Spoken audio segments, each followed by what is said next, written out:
చేస్తావు? నువ్వు చేయబట్టి తప్పే కదా, నువ్వు చేయబట్టి అప్పే కదండి.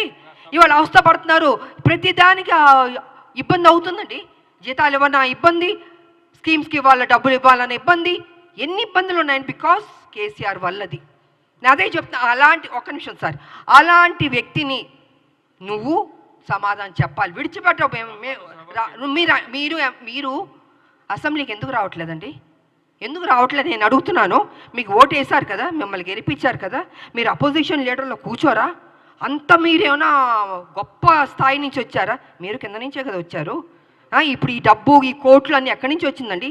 మా తెలంగాణ నీకు వేసిన భిక్షం కాదు, నువ్వు గుంజుకున్నావు, మోసం చేసావు. సో కాబట్టి నేనేమంటున్నానంటే నువ్వు రా, అసెంబ్లీకి రా, కూర్చో. నువ్వు తప్పు చేయలేదంటే చెప్పు, లెక్కలు ప్రతి వన్ బైగా లెక్కలు తీసి చెప్పాలి. నువ్వు పబ్లిక్కి చెప్పాల్సిన బాధ్యత నీకుంది. ఉద్యమాలు చేసినవా అని చెప్పుకుంటున్నావు. పులి నోట్లో తలకాయ పెట్టాను, నేను ఒక్కడనే కష్టపడ్డాను. నువ్వు ఒక్కడే కష్టపడలే, అందరు కష్టపడబట్టే తెలంగాణ వచ్చింది.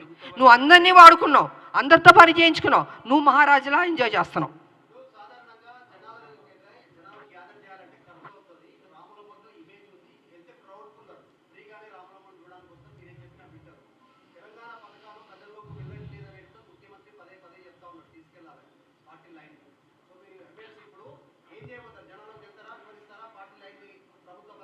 ఏమండి కాదండి, ఇన్ని సంవత్సరాల నుంచి మేము ప్రజల్లోనే ఉన్నామండి. కేసీఆర్ లాగా ఏసీ రూమ్లో పడుకోలేదు, కింద నుంచే మేము వచ్చాం, అరెస్టులు అయ్యాం, జైల్లో కూర్చున్నాం, ఆస్తులు అమ్మాం.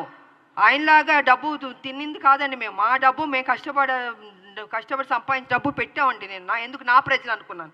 నేను ప్రజల్ని ప్రేమించాను, కానీ కేసీఆర్ ఎప్పుడు ప్రజల్ని ప్రేమించలేదు. ప్రజల దగ్గర దోచుకుందాం, ఉద్యమం పేరు చెప్పి అనేది చేసుకున్నాడు. అదే జరిగింది. ఇవాళ నేను రాను, అయ్యో మా నాన్న రాడు అసెంబ్లీకి, ఎందుకు రాడంటున్నా నేను రా అంటే భయమా?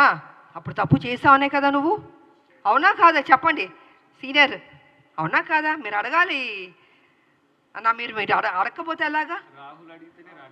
సో అడగాలండి. ఎవరి కోసం? ఇప్పుడు అడ్డంకి టైగర్ కోసం, నా కోసం, లేకపోతే మహేష్ కుమార్ గౌడ్ గారి కోసం కాదు. అది ప్రజల దగ్గరికి వచ్చి నువ్వు సమాధానం చెప్పుకోవాల్సిన బాధ్యత నీకుంది. ద్వారా చెప్పకపోతే మేము విడిచిపెట్టాం.